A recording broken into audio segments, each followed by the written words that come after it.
Hello everyone, welcome to my channel science chemistry tutorials.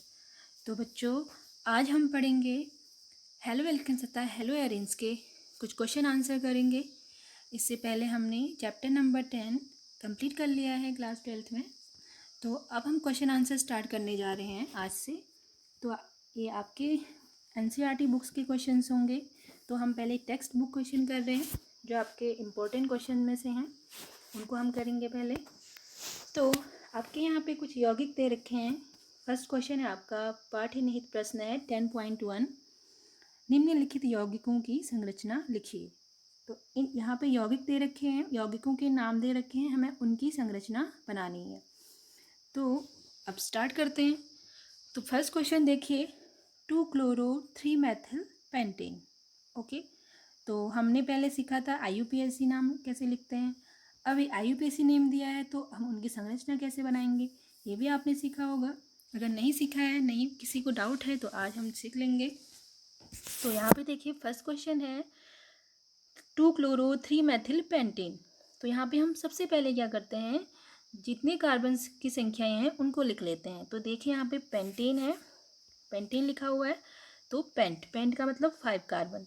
Okay, क्योंकि math होता है आपका, मैथ का मतलब 1 कार्बन, एथ का मतलब 2 carbon, prop 3 carbon, but 4 carbon and pent 5 carbon, hex 6 carbon, hept 7 carbon. इस तरीके से हमने जो मूल शब्द होते हैं वो हमने देखे थे। जब हम IUPAC नाम का, जो IUPAC नाम लिखने के लिए जो रूल होता है, उसके अकॉर्डिंग हम सबसे पहले हम किस चीज़ को देखते हैं कि कितनी कार्बन्स की संख्याएं हैं उसमें, जब हमें संरचना बनानी होती है। ठीक है, तो देख लीजिए हमने यहाँ पे कितने पेंट लिखा है, नहीं 5 कार्बन है यहाँ पे। तो अब हम इसकी संरचना बनाएंगे। तो अब हम स्ट्रक्चर बनाते हैं। पहले 5 कार्बन्स लिखेंगे। ठीक है, पहले हम लिखेंगे 5 कार्बन्स, 1 2 3 4 5। ओके, अब देखिए 5 कार्बन हमने लिख लिए हैं। अब इन पे हम इनके हाइड्रोजन ऐड करेंगे, क्योंकि इनकी 4 वैलेंसी होती है। ठीक है, तो फर्स्ट कार्बन पे तो हमारे CH3 3 वैलेंसी हमारी 3 हाइड्रोजन से पूरी होगी। एक वैलेंसी इस कार्बन की इससे बॉन्ड बना के हो जाएगी। ठीक है, तो CH3, फिर 2 पे क्या है हमारा, क्लोरो, तो CH2 आता है, लेकिन CH आएगा, एक H रिप्लेस हुआ है किससे, क्लोरीन से। तो CH के सेकेंड कार्बन पे क्या आ गया, Cl। तो हम पहले इनकी नंबरिंग करते हैं, 1 2 3 4 5। ठीक है, तो हमारा क्वेश्चन था 2-chloro-3-methyl। ठीक है, तो 2 पे क्लोरो आ गया है, फिर इससे बॉन्ड बनाएगा ये, फिर 3-methyl, 3 कार्बन पे क्या है, मैथिल ग्रुप है। ठीक है, तो यहाँ पे भी CH आएगा। ठीक, फिर आएगा CH2, then CH3।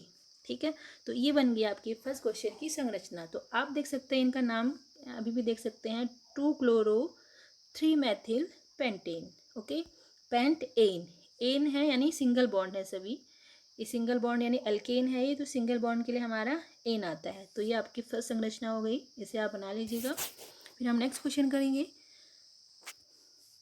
Second question देखेंगे ये वाला, 1-chloro-4-ethyl साइक्लोहेक्सेन। ओके, तो हेक्सेन यानी साइक्लोहेक्सेन है, लेकिन साइक्लो है यानी साइक्लिक के फॉर्म में, रिंग के फॉर्म में आएगा यहाँ पे। तो हम पहले किसकी संरचना बनाएंगे, साइक्लोहेक्सेन की। ऐसे ये साइक्लोहेक्सेन की संरचना हो जाएगी। ठीक है, ये साइक्लोहेक्सेन हो गया आपका। फिर आपका 1-chloro, अब 1 पे क्या है, क्लोरो, यानी हम इसको 1 मान लेते हैं, ये वाला कार्बन 1 है आपका, 1-chloro। फिर ये 2 हो गया, ये 3 हो गया, और ये 4 हो गया।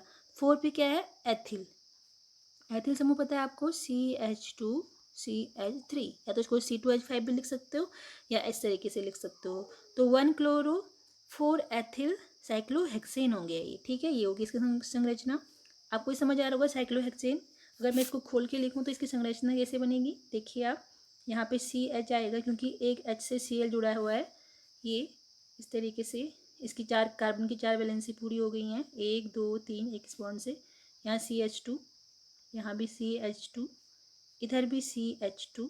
ठीक है, और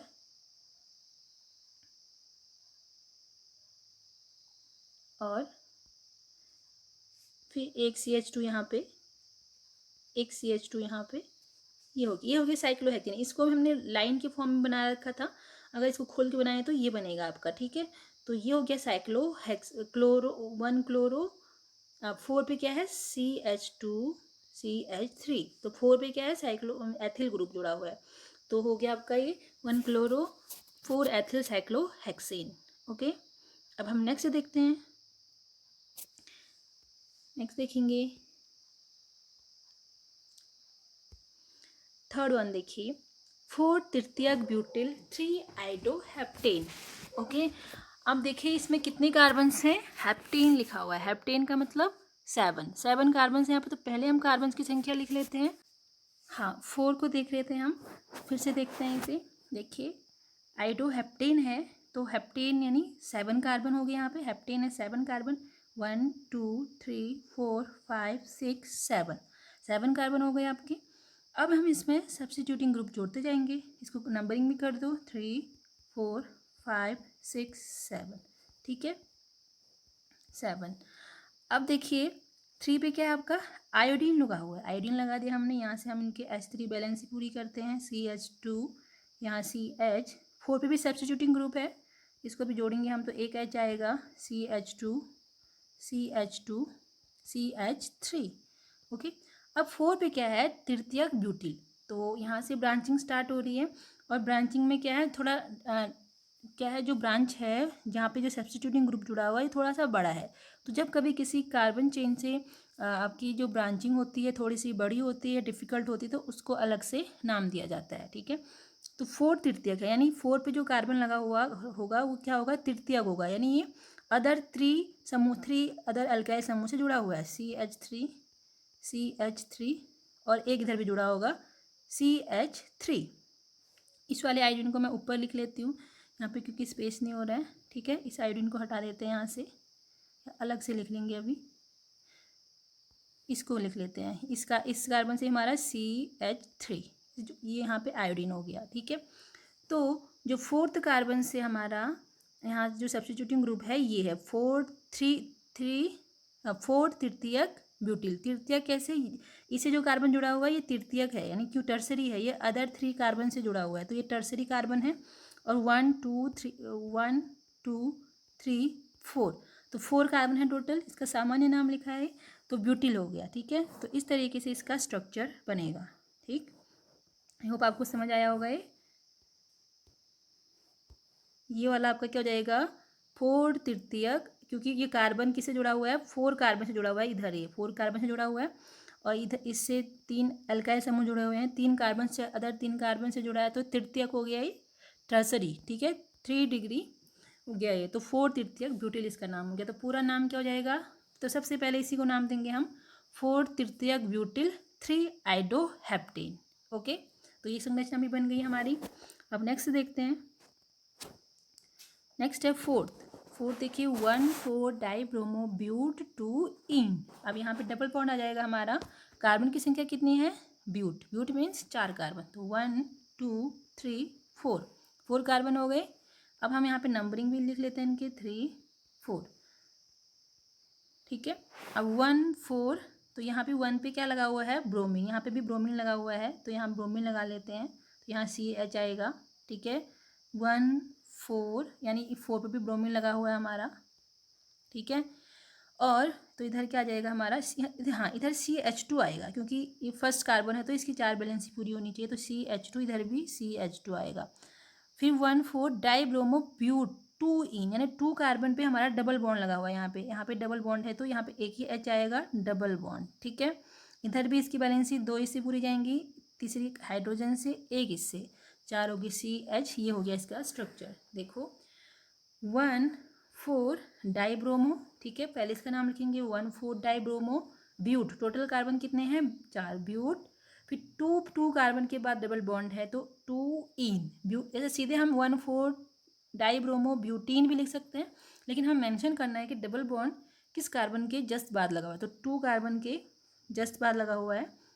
नंबरिंग जहाँ से स्टार्ट होती है वहीं से डबल बॉन्ड को भी काउंट किया जाता है, यानी कम से कम नंबर दिया जाता है, तो ये नाम हो जाएगा इसका 1 4 डाइब्रोमो ब्यूट 2 इन। ओके, अब नेक्स्ट क्वेश्चन देखेंगे फिफ्थ, ये आप नोट करेंगे। फिफ्थ क्वेश्चन क्या है 1 ब्रोमो 4 द्वितीयक ब्यूटिल 2 मेथिल बेंजीन। अभी थोड़ा बड़ा स्ट्रक्चर है और कुछ है नहीं इसमें। ये आगे सब्स्टिट्यूटिंग ग्रुप हैं आपके, और टोटल कार्बन इसमें 6 होंगे। बेंजीन लिखा होता है ना, हम पहले सीधे बेंजीन का स्ट्रक्चर बनाएंगे। ओके, तो बेंजीन का स्ट्रक्चर बनाते हैं हम। देखिए बेंजीन का स्ट्रक्चर ऐसे होता है, ऐसे ऐसे, ठीक है। तो बेंजीन का स्ट्रक्चर बन गया है 1 ब्रोमो, यानी अगर ये 1 बेंजीन पे 1 कार्बन है तो यहाँ पे क्या जुड़ा हुआ है, ब्रोमीन, ठीक है। 1 ब्रोमो 4 द्वितीयक और ब्यूटिल। इसको फिर देखें 2 मैथिल, यानी 2 पे क्या जुड़ा हुआ है, ये 1 है तो ये 2 कार्बन होगा, ये 2 होगा, तो मैथिल जुड़ा हुआ है यहाँ पे।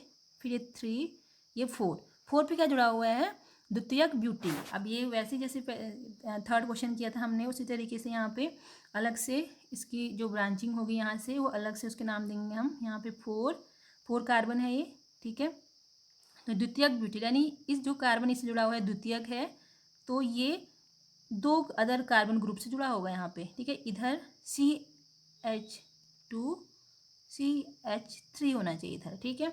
तो ये हो गया 2 डिग्री कार्बन, द्वितीयक हो गया ये, क्योंकि 4 बेंजीन के 4 कार्बन से जुड़ा हुआ है तो 4 इसलिए इसका नाम आया आगे से।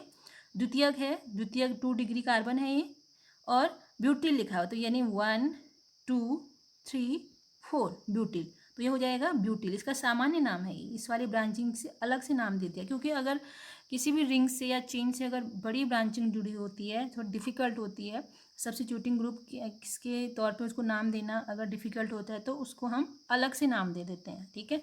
और उसका नाम आगे से लिखेंगे हम, जब उसके आयुपैक नाम लिखेंगे तो आगे से ही लिखेंगे। पहले ब्रोमो ही आएगा आपका, ठीक है, या ई भी आ सकता है, तो आपका इस तरीके से इसका नाम होगा, ठीक है।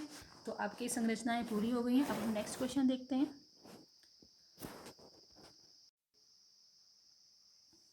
हाँ, अब नेक्स्ट क्वेश्चन देखते हैं हम। यहाँ पे लिखा हुआ है निम्नलिखित प्रत्येक अभिक्रिया के मुख्य मोनोहैलों के उत्पाद की संरचना लिखिए। तो ये भी आपके टेक्स्ट बुक का ही क्वेश्चन है, ठीक है। तो यहाँ पे हमें अभिकारक दे रखे हैं, ठीक है, उनके रिएजेंट दे रखे हैं, तो हमें उत्पाद बनाने हैं, ठीक है। तो हमने ये सब रिएक्शंस पढ़ी हैं पहले, जब हम हेलो एल्केन्स के निर्माण की विधियाँ पढ़ रहे थे, तो उन्हीं से रिलेटेड ये सारे रिएक्शंस हैं, ठीक है। तो देखिए 1 बाय 1 देखते हैं हम इन्हें। अब देखिए फर्स्ट क्वेश्चन जो है आपका दे रखा है, साइक्लोहेक्सेन के रिंग पे आपके क्या है, साइक्लोहेक्सेन है, उस पर अल्कोहल जुड़ा हुआ है, ठीक है। हाइड्रोक्सी साइक्लोहेक्सेन ये आपका है, और ये है आपका थायोनिल क्लोराइड। तो आप याद करिए, जब हम हेलो एल्केन्स के निर्माण की विधियाँ पढ़ रहे थे अल्कोहल से, तो वहाँ पे आया था थायोनिल क्लोराइड, ठीक है। तो हम अल्कोहल की जब रिएक्शन थायोनिल क्लोराइड से कराते हैं तो हमारा हेलो एल्कीन प्राप्त होता है, ठीक है। तो हमने ये 3 रिएक्शंस पढ़ी थी अल्कोहल के साथ, जब हमने इनको ZnCl2 के साथ रिएक्ट करवाया था, और PCl5 के साथ, और SOCl2 यानी थायोनिल क्लोराइड के साथ। तो यहाँ पे हमारा क्या हो जाएगा, ये क्लोरीन जो यहाँ पे जुड़ा हुआ है ये इधर सब्स्टिट्यूट हो जाएगा, OH को प्रतिस्थापित करेगा, ठीक है। तो हमारा जो प्रोडक्ट फॉर्म होगा इस तरीके से होगा, यहाँ पे हमारा क्या जुड़ जाएगा Cl, और उसके साथ क्या प्रोडक्ट फॉर्म होंगे हमारे SO2 प्लस HCl, ठीक है। जो मेन प्रोडक्ट है आपका ये होगा, ठीक है। ये आपका क्या है, हेलो एल्केन है, ठीक है। साइक्लोहेक्सेन की रिंग है, यहाँ पे हमारा ये क्लोरीन जुड़ा हुआ है, ठीक है। यहाँ से हमारा एक हाइड्रोजन रिप्लेस, यहाँ से जो OH जुड़ा हुआ था ये OH ग्रुप प्रतिस्थापित हो जाता है यहाँ से, किससे, क्लोरीन से, हेलोजन से। तो हमारा बन गया हेलो एल्कीन, ठीक है। अब नेक्स्ट क्वेश्चन देखेंगे, यहाँ पे दिया हुआ है, इसको अगर हम नंबरिंग करें, इसका नाम लिखें 1 2 3 4 5, ठीक है। तो इसका इस कंपाउंड का नाम क्या होगा आपका, 1 नाइट्रो, ठीक है। 1 नाइट्रो 4 से आपका क्या जुड़ा हुआ है, ethyl, 1 nitro 4 ethyl benzene. Benzene ring है ये, बेंजीन रिंग के रिंग पे हमारा एक अल्काइल समूह जुड़ा हुआ है और एक नाइट्रो समूह जुड़ा हुआ है। अब हमें किससे मतलब है, देखिए इसके रिएक्शन के ऊपर क्या लिखा हुआ है, Br2 और लाइट उष्मा या H देना है इस पर। तो अब देखिए ये रिएक्शन आप याद करिए, जब हम एल्केन से हेलो एल्केन बना रहे थे वहाँ पे हमने यहाँ पे एल्केन की हेलोजनन कर रहे थे, ठीक है। तो जब एल्केन का हेलोजनेशन करते हैं किसकी प्रेजेंस में, लाइट की प्रेजेंस में, ठीक है, या तो लाइट या पराबैंगनी प्रकाश, H यानी पराबैंगनी प्रकाश हो गया है। तो यहाँ पे हमारा कहाँ पे कहाँ पे सब्स्टिट्यूशन होगा, Br का इधर होगा, ठीक है। ये बेंजीन रिंग से हमारा कोई मतलब नहीं, क्योंकि एल्केन में ही हमारा क्या होता है, हेलोजिनेशन होता है प्रकाश की उपस्थिति में। तो यहाँ से हमारा एक हाइड्रोजन रिप्लेस होगा ब्रोमीन से। तो जो हमारा मेन प्रोडक्ट बनेगा क्या बनेगा, देखिए इस तरीके का यहाँ पे प्रोडक्ट फॉर्म होगा हमारा NO2। यहाँ से एक हाइड्रोजन रिप्लेस हो जाएगा, यहाँ पे इसकी जगह क्या आ जाएगा आपका क्लोरीन, और इधर आ जाएगा CH3, ठीक है। तो ये आपका मेन प्रोडक्ट है और उसके साथ जुड़े निकलेगा HBr, ठीक है। तो ये आपका कंपाउंड हो गया। तो इसका नाम क्या हो जाएगा, 1-नाइट्रो-4-क्लोरोएथिल बेंजीन, ठीक है। तो ये कंपाउंड हो गया सेकंड का। अब थर्ड देखते हैं। थर्ड क्वेश्चन देखिए, थर्ड क्या है, यहाँ पे देखिए थर्ड में दिया है HCl और उष्मा, और यहाँ पे दिया हुआ है हाइड्रोक्सी बेंजीन पे दिया हुआ है हमारा, ठीक है। यानी यहाँ से हम नंबरिंग करें, इसका नाम क्या होगा, 1 2 3 4 5 6, ठीक है। 1 हाइड्रोक्सी 4 मैथिल हाइड्रोक्सी बेंजीन, इसका नाम क्या है, 1 हाइड्रोक्सी 4 मैथिल हाइड्रोक्सी, सॉरी इसका नाम ये होगा 4 हाइड्रोक्सी मैथिल फिनॉल, क्योंकि बेंजीन रिंग के ऊपर अगर जैसे ये बेंजीन रिंग है आपका, अगर इसके ऊपर OH ग्रुप आ जाता है तो उसको हम बोलते हैं फिनॉल। तो ये फिनॉल समूह है, पूरा फिनॉल ग्रुप है। तो यहाँ से एक हाइड्रोजन रिप्लेस हुआ है किससे, हाइड्रोक्सी मैथिल से। तो ये हाइड्रोक्सी मैथिल है, ये 4th नंबर पे है आपका। तो इस यहाँ पे 4th नंबर पे है इधर ही।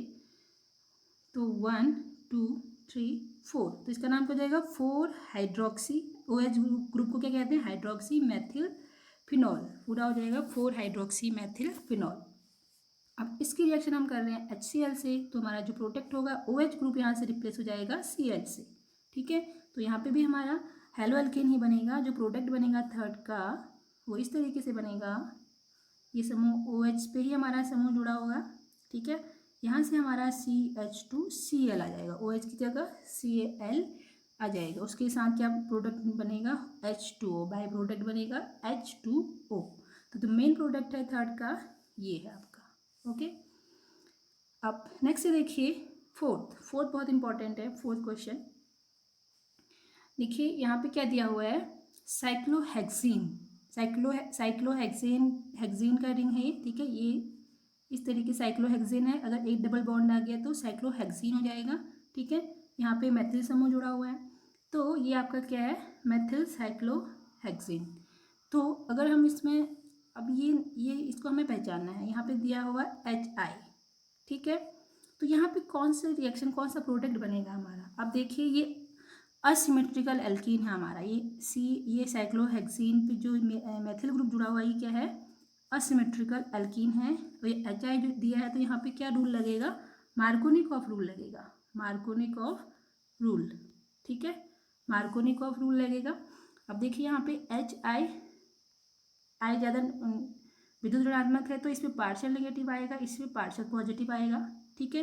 तो हमने मार्कोनिकॉफ रूल में पढ़ा था, जो नेगेटिव पार्ट होता है वो कहाँ पे आके जुड़ता है, जहाँ पे हाइड्रोजन की संख्या कम हो। तो यहाँ पे हाइड्रोजन की संख्या कम है इसके कंपैरिजन में, ठीक है। इसको हम दोबारा देखते हैं। जैसे ये कंपाउंड है आपका, अगर मैं इसको खोल के लिखूँ तो ये क्या है आपका, CH डबल बॉन्ड CH3, इस तरीके से है ये बना आपका structure, CH2 CH2 CH2 CH2, ये है, ये वाला कंपाउंड ये है आपका। अब देखिए इतना पोर्शन को देखिए, ये एल्कीन है आपका, ठीक है।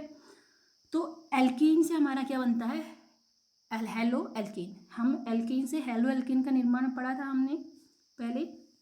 तो यहाँ से क्या होता है, जो हेलो अम्ल के साथ यहाँ पे अभिक्रिया कराते हैं, तो ये हेलो अम्ल है, ये नेगेटिव पार्ट है यहाँ का, ये पॉजिटिव पार्ट है इसका। तो मार्कोनिकॉफ रूल के अकॉर्डिंग जो नेगेटिव पार्ट होता है वो कहाँ पे जाके जुड़ता है, इधर जुड़ता है जहाँ पे हाइड्रोजन की संख्या कम हो, ठीक है। और ये डबल बॉन्ड टूट जाता है, डबल बॉन्ड अगर यहाँ चला जाएगा, यहाँ पे नेगेटिव चार्ज आएगा, तो पॉजिटिव पार्ट यहाँ पे आके जुड़ेगा आपका। तो हमारा जो प्रोडक्ट फॉर्म होगा, क्या प्रोडक्ट फॉर्म होगा, इस तरीके से हमारा डबल बॉन्ड टूट जाएगा और यहाँ पे हेलो आयोडीन ग्रुप भी यहीं पे आएगा, ठीक है। और एक H यहाँ पे आके जुड़ गया आपका। तो ये प्रोडक्ट हमारा मेन प्रोडक्ट होगा, ठीक है। तो इसका जब अगर मैं सिर्फ मेन प्रोडक्ट बनाऊँ तो देखिए जो प्रोडक्ट फॉर्म होगा इसका यहाँ पे बना रही हूँ ऊपर इस तरीके से CH3। तो ये तो सब्स्टिट्यूटिंग ग्रुप है, तो ये तो ऐसे ही रहेगा। एल्कीन से हमारा हेलो एल्कीन बन गया, ठीक है। तो इसका नाम क्या हो जाएगा, अगर हम इसको 1 नंबर दें, 1 2 3 4 5 6, ये मेन प्रोडक्ट है हमारा। तो ये हो जाएगा 1 आइडो 1 मैथिल साइक्लोहेक्सेन, ठीक है। 1 आइडो 1 मैथिल, 1 पे ही आइडोइन भी है, मैथिल भी है, तो 1 आइडो 1 मैथिल साइक्लोहेक्सेन ही नाम हो गया। यहाँ पे मार्कोनिकॉफ रूल लगा है, तो तब जाके हमारा साइक्लोहेक्सेन से साइक्लोहेक्सेन रिंग में चेंज हो गया और आयोडीन ग्रुप जुड़ गया। तो ये पूरा ग्रुप क्या हो जाएगा, हेलो एल्केन का हो जाएगा, क्योंकि ये एल्केन साइक्लोहेक्सेन है, एल्केन है, और एल्केन भी हमारा आयोडीन जुड़ा हुआ है, एक आयोडीन जुड़ गया है, तो यहाँ पे ये पूरा हो गया हमारा साइक्लोहेक्सेन। अब नेक्स्ट देखते हैं हम। हाँ, ये वाला इक्वेशन भी इम्पोर्टेंट है आपका। हमने फ्रैंकलस्टाइन अभिक्रिया पढ़ी थी, हैलोजन विनिमय विधि द्वारा हेलो एल्केन का निर्माण पड़ा था। तो यहाँ पे क्या हो रहा है, हैलोजन का एक्सचेंज हो रहा है। जो आइडो एल्केन होता है वो इजीली हम हैलोजनेशन के द्वारा नहीं बना सकते हैं, तो यहाँ पे क्या होता है, हैलोजन एक्सचेंज के द्वारा हम यहाँ पे आइडो एल्केन बनाते हैं। तो यहाँ पे जो मेन प्रोडक्ट बनेगा CH3CH2I होगा, और उसके साथ NaBr बनेगा, ठीक है। तो NaBr, तो ये इस अभिक्रिया को हम फ्रैंकलस्टाइन अभिक्रिया भी कहते हैं, फ्रैंकलस्टाइन अभिक्रिया, ठीक है। नेमिंग रिएक्शन भी हो गई है, हैलोजन विनिमय विधि द्वारा भी यहाँ पे रिएक्शन, यहाँ का आयोडीन यहाँ रिप्लेस हो गया और ये ब्रोमीन इधर आ गया है, तो इसको क्या कहते हैं हम, फ्रैंकलस्टाइन अभिक्रिया। जहाँ पे भी आपको सोडियम आयोडाइड दिखे और कोई हेलो एल्केन्स दिखे, वो भी ब्रोमो एल्केन या ब्रोमो फ्लोरो एल्केन दिखे, तब जाके यहाँ पे हैलोजन विनिमय होता है। अब नेक्स्ट देखिए, यहाँ पे Br2 और उसमें दी है HNO दी है, HNO दिया है, तो यहाँ पे भी हमारा क्या फॉर्म होगा, हेलोजनेशन है, ये भी हेलोजनेशन है। तो यहाँ पे हमारा जो Br जुड़ेगा किसी एक कार्बन पे आके जुड़ेगा, जहाँ पे हमारा सिंगल बॉन्डेड जुड़ा हुआ आपका, तो यहाँ पे आके आपका ब्रोमीन जुड़ जाएगा, उसके साथ हमारा क्या निकलेगा, HBr, ठीक है। तो ये आपके मेन प्रोडक्ट हो गए। तो इस तरीके से इनको हमें पहचानना है, सारे सभी रिएक्शंस हमारे हेलो एल्केन से रिलेटेड थे, ठीक है। अब हम नेक्स्ट क्वेश्चन देखेंगे। हाँ, ये क्वेश्चन को देखेंगे अब हम। देखिए, निम्नलिखित युगलों में से आप कौन से एल्किल हैलाइड द्वारा SN2 क्रिया विधि से अधिक तीव्रता से अभिक्रिया करने की अपेक्षा करते हैं, अपने उत्तर को समझाइए, ठीक है। तो यहाँ पे हमें क्या दे रखे हैं, एल्किल हैलाइड्स दे रखे हैं। दो एल्किल हैलाइड्स में हमें कंपेयर करना है कि कौन ज़्यादा जल्दी से SN2 अभिक्रिया देगा, ठीक है। तो आपको पता होना चाहिए SN2 अभिक्रिया में जो एल्किल हैलाइड की अभिक्रियाशीलता का दर होता है वो कैसा होता है, 1 डिग्री सबसे ज़्यादा अभिक्रियाशील होता है, 2 डिग्री कम होता है उससे, 3 डिग्री सबसे कम होता है। क्यों होता है, क्योंकि 3 डिग्री एल्किल हैलाइड में क्या हो जाता है, क्राउडनेस, स्टेरिक हिंड्रेंस आ जाता है, ठीक है, जिसके कारण हमारा क्या होता है, SN2 में जो न्यूक्लियोफाइल होता है वो अटैक नहीं कर पाता है बैक साइड से। आपको पता होगा SN2 अभिक्रिया में जैसे कोई हेलो एल्केन है, ठीक है, तो वहाँ पे जो अटैक होता है वो बैक साइड से अटैक होता है। हमने क्रिया विधि पढ़ी थी हेलो एल्केन्स की, जैसे हमारा कोई हेलो एल्केन है CH3Br, यहाँ जुड़ा हुआ हमारा CH3 और इधर भी जुड़ा हुआ हमारा CH3, ठीक है। तो ये हमारा क्या है, हेलो एल्केन है, ये आपका 2 डिग्री हेलो एल्केन है, क्योंकि ये कार्बन हमारा किससे जुड़ा हुआ है, ये बीच वाला कार्बन जिससे हमारा हेलोजन जुड़ा है वो अदर 3 कार्बन से जुड़ा हुआ है, तो ये 2 डिग्री हेलोजन है, हेलो एल्केन है। तो अगर इसमें हमारे न्यूक्लियोफाइल अटैक कराना है तो न्यूक्लियोफाइल SN2 में कहाँ से, पीछे से अटैक करता है, बैक अटैक बताया था मैंने आपको यहाँ से। तो अगर ज़्यादा बल्कि ग्रुप जुड़े होंगे तो बैक अटैक थोड़ा सा डिफिकल्ट होगा, अभिक्रियाशीलता थोड़ी धीरे से होगी, ठीक है। तो इसलिए यहाँ पे 1 डिग्री सबसे ज़्यादा अधिक अभिक्रियाशील होता है। जैसे मैं 1 डिग्री हेलो एल्केन लूँ, ऐसे 1 डिग्री हेलो एल्केन है आपका CH3CH2Br, ठीक है, ये 1 डिग्री हेलो एल्केन है। तो यहाँ पे अगर हमें न्यूक्लियोफाइल अटैक करना है, ठीक है, यानी इस कार्बन से, तो एक ही बल्कि ग्रुप जुड़ा हुआ है, तो यहाँ से बैक अटैक हमारा इजीली पॉसिबल हो सकता है यहाँ पे, ठीक है। तो इस तरीके से हमने ऑप्टिकल एक्टिव हेलो एल्केन्स में ये रिएक्शंस करवाई थी। तो हमने ये पढ़ लिए हैं। तो यहाँ पे बस हमें जो कौन सा ग्रुप बल्कि है, यानी 1 डिग्री 2 डिग्री 3 डिग्री पहचानना है, और जो सबसे कम डिग्री वाला होगा वो ज़्यादा अभिक्रियाशील होगा। तो यहाँ पे देखिए first haloalkene alkyl halide 1 degree का है। देखो जिस CH2 से Br जुड़ा हुआ है वो केवल एक कार्बन से जुड़ा हुआ है, तो यानी ये 1 डिग्री है आपका। ठीक है, ये 1 डिग्री है। ये आपका 2 डिग्री है, क्योंकि जिस कार्बन से हमारा ब्रोमीन जुड़ा हुआ है वो अदर 3 कार्बन से जुड़ा हुआ है, तो ये आपका क्या है, 2 डिग्री है। तो यहाँ पे कौन सा ज़्यादा अभिक्रियाशील है, ये वाला फर्स्ट वाला ज़्यादा अभिक्रियाशील है। यानी SN2 अभिक्रिया CH3 CH2 CH2 CH2 Br में तीव्रता से होगी, क्योंकि ये 1 डिग्री एल्किल हैलाइड है। यहाँ पे स्टेरिक हिंड्रेंस यानी स्टेरिक अवरोध क्या है, कम होता है, तो इसके कारण यहाँ पे अभिक्रिया तीव्रता से होगी। जबकि सेकंड जो कंपाउंड है एल्किल हैलाइड वो 2 डिग्री एल्किल हैलाइड है, वहाँ पे क्राउड ज़्यादा है, यानी स्टेरिक अवरोध ज़्यादा है। ठीक है, तो कौन सा ज़्यादा अभिक्रियाशील है यहाँ पे, ये वाला। कौन सा वाला, ये वाला 1 डिग्री वाला। ठीक है, अब यहाँ पे देखिए ये 2 डिग्री है, ये 3 डिग्री है। साफ पहचान में आ रहा है आपको, पहचान में आ रहा होगा। जिस हाइड्रोजन से Br जुड़ा हुआ है तो ये अदर 3 कार्बन से जुड़ा हुआ है, अदर 3 बल्कि ग्रुप से जुड़ा हुआ है, CH3 CH3 CH3, बहुत बल्कि ग्रुप है, तो ये 3 डिग्री है आपका। यहाँ पे जिस कार्बन से हमारा ब्रोमीन जुड़ा हुआ है वो अदर 2 कार्बन से जुड़ा हुआ है, तो ये 2 डिग्री है। तो कौन सा ज़्यादा अभिक्रियाशील होगा, 2 डिग्री वाला, तो ये ज़्यादा जल्दी से अभिक्रिया देगा इस पर। ठीक है, अब थर्ड क्वेश्चन देखिए। थर्ड क्वेश्चन में देखिए ये दोनों ही 1 डिग्री हैं, ये भी 1 डिग्री है, ये भी 1 डिग्री है आपका, देखो इधर।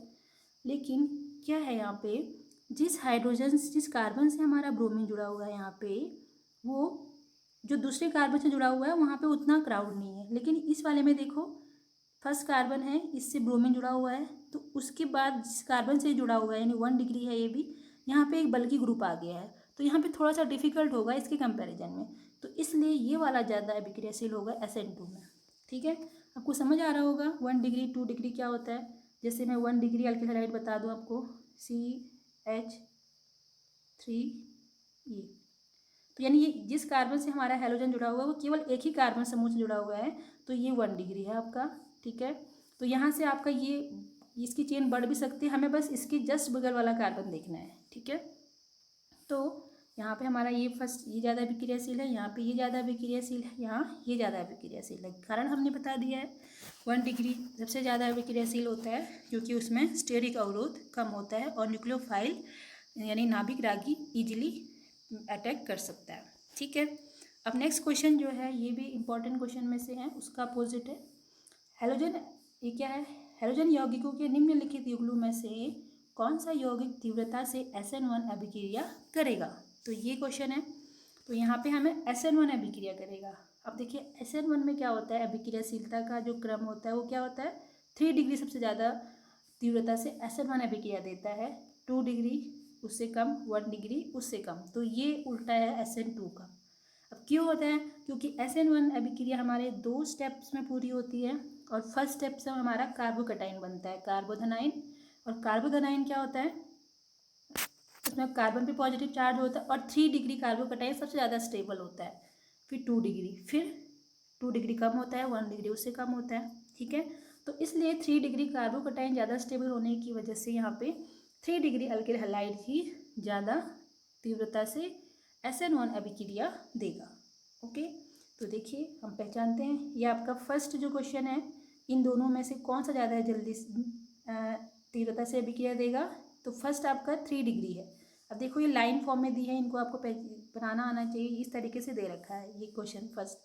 तो इसको अगर हम खोल के लिखें तो कैसा बनेगा, ये CH3, ठीक है, इसका CH3 लिख दिया, यहाँ C आएगा, इधर भी CH3 है, यहाँ भी CH3 है, यहाँ जुड़ा है आपका क्लोरीन, इस तरीके का स्ट्रक्चर है ये। ठीक है, तो देखो ये कार्बन क्या है, 3 डिग्री है, तो 3 डिग्री है ये। अब दूसरा देखिए, जिस कार्बन से क्लोरीन जुड़ा हुआ है वो अदर 2 कार्बन ग्रुप से जुड़ा हुआ है, तो ये 2 डिग्री है।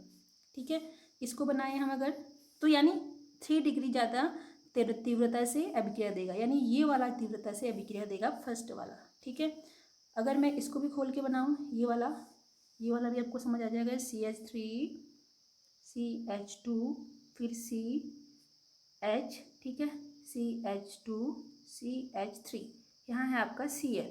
तो जिस कार्बन से Cl जुड़ा हुआ है वो अदर 3 कार्बन से 2 कार्बन से जुड़ा हुआ है, तो ये क्या है आपका 2 डिग्री है। तो मैंने बोला SN1 अभिक्रिया में 3 डिग्री ज़्यादा स्टेबल होता है 2 डिग्री से, क्योंकि यहाँ पे कार्बोकटायंस फॉर्म होते हैं। तो यहाँ पे ये वाला ज़्यादा तीव्रता से SN1 अभिक्रिया देगा। ओके, तो सेकंड वाला भी देख सकते हो आप, फर्स्ट 2 डिग्री है और ये आपका 1 डिग्री है, अथवा वाला 1 डिग्री है, देख सकते हो ये आपका 2 डिग्री है। तो यहाँ पे एक कलर आ जा रहे हैं, ठीक है। तो ये वाला ज़्यादा तीव्रता से अभिक्रिया देगा क्योंकि ये 2 डिग्री है, इसको आप कर लेंगे। तो ये हो गए हमारे क्वेश्चंस, कुछ क्वेश्चंस हमने सॉल्व कर लिए हैं। अब देखिए अब कौन सा क्वेश्चन आपका बच गया है।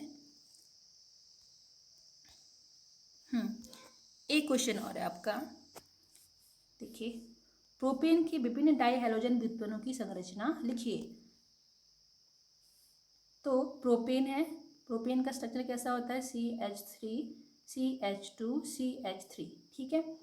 तो ये प्रोपेन हो गया। अब इसके डाई हैलोजन व्युत्पन्न की संरचना लिखनी है, यानी यहाँ पे हमारे 2 हैलोजन ग्रुप जुड़ेंगे, 2 हाइड्रोजन को रिप्लेस करके 2 हैलोजन आएंगे, तो उसकी व्युत्पन्न की कितनी संरचनाएं हमारी हो सकती हैं, यानी उनके समावयव कितने तरीके से हम इसको लिख सकते हैं। तो माना हम हैलोजन क्या लेते हैं, Br को हम कोई हैलोजन ले लेते हैं, ठीक है। तो हमारा फर्स्ट स्ट्रक्चर क्या बनेगा, देखिए फर्स्ट स्ट्रक्चर जो बनेगा CH3 था, तो CH3 से एक हाइड्रोजन रिप्लेस हो गया, तो यहाँ ब्रोमीन जुड़ गया आपका। फिर यहाँ CH2 था, फिर CH2 था, तो एक हाइड्रोजन रिप्लेस हो गया ब्रोमीन से। तो फर्स्ट स्ट्रक्चर हमारा ये बन गया प्रोपेन के डाईहाइड्रोजन का, ठीक है। फर्स्ट स्ट्रक्चर ये है। अब हम इसको इसके समावयव कैसे बनाएंगे, ठीक है। इनमें हम ब्रोमीन की पोजीशन को एक्सचेंज करेंगे, ठीक है। अब देखिए सेकंड क्वेश्चन कैसे हो सकता है, अगर यहाँ का ब्रोमीन हम यहाँ ले आएँ इस वाले पे, तो ये हो जाएगा CH3 CHBr CH2Br, ठीक है। ये सिंगल बॉन्ड है, डबल नहीं। तो एक ये हो गया आपका दूसरा स्ट्रक्चर, ठीक है। फर्स्ट का नाम क्या था 1 3, क्योंकि 1 2 3, ठीक है। 1 3 डाइब्रोमोप्रोपेन, ये नाम था 1 3 डाइब्रोमोप्रोपेन। इसका नाम क्या होगा 1 2 3, इसका नाम होगा 1 2 डाइब्रोमोप्रोपेन। तो केवल पोजीशन चेंज हो रही हैलोजन की और कार्बन चेन सेम वही है, प्रोपेन ही होगा आपका। फिर थर्ड स्ट्रक्चर क्या हो सकता है, देखिए इनको मैं हटा दूंगी आगे से। अभी थर्ड स्ट्रक्चर क्या बनेगा हमारा CH3 CH2 CHBr। अब देखिए यहाँ पे एक ही कार्बन पे हमारे 2 ब्रोमीन जुड़ गए हैं, तो यहाँ पे क्या हो जाएगा 1 1 डाइब्रोमोप्रोपेन, इसका नाम हो जाएगा 1 1 डाइब्रोमोप्रोपेन, ठीक है। तो थर्ड स्ट्रक्चर ये हो गया इसका। अब फोर्थ स्ट्रक्चर इसका कैसे बन सकता है, देखिए CH3 CH3, दोनों ही एक ही कार्बन से ही हमारे एल्केल समूह भी जुड़े हुए हैं और ब्रोमीन समूह भी जुड़े, यहाँ पे ब्रोमीन यहाँ पे ब्रोमीन। तो फोर्थ स्ट्रक्चर हमारा इस तरीके से बन सकता है। इसका अगर हम नाम दें तो 1 2 3, तो 2 2 डाइब्रोमोप्रोपेन, तो ये नाम हो गया इसका। तो हमारे प्रोपेन के जो डाई हैलोजन व्युत्पन्न की कितनी संरचनाएं बनाई हमने 4, तो हमें सिर्फ हैलोजन की पोजीशन को चेंज करनी है, तो हमारे 4 टाइप के स्ट्रक्चर्स फॉर्म हो सकते हैं, ठीक है। तो ये हमने कुछ क्वेश्चंस आज सॉल्व किए, फिर हम नेक्स्ट वीडियो में देखेंगे। अब हम NCERT क्वेश्चंस को सॉल्व करेंगे।